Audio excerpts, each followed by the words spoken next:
I want to talk about the concept of under-promising and over-delivering as a freelancer. It's a tactic that I found really helpful in my early days of freelancing and still use now. The concept is that you share a scope with a client and they agree to pay whatever for a certain scope of work. Then what you do as a freelancer is you over-deliver on your promise. So for example, in the early days of freelancing, I would agree to write, let's say, 2,000 words on a certain topic that's going to go onto the client's blog.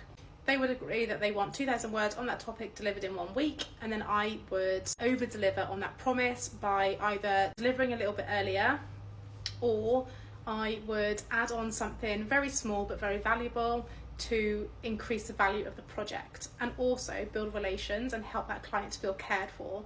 So something that I often did when I was writing, and my probably favourite little add-on, was to create some kind of social media post so that when they repurpose that article, they can share it on Instagram or LinkedIn or whatever, and I've made their life easier by doing that. Plus, when I've just written 2,000 words on a subject, it is not difficult for me to write or rewrite really 2,000 characters. I would only ever do one social media platform, and I would choose the one that they were most active on. The reason why this is effective is because it's just quite a caring thing to do. The client gets more out of you for what they've paid essentially, and you've picked something that you don't mind doing, so you need to be very deliberate about what you're going to over deliver on, whether it's time or a little bit of extra work.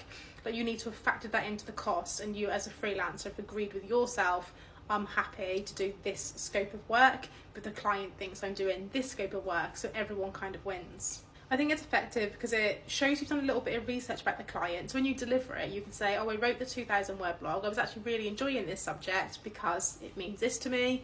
I saw you were really active on Instagram, so I wanted to write a little extra for you so that you could repurpose this really easily. I hope you like it.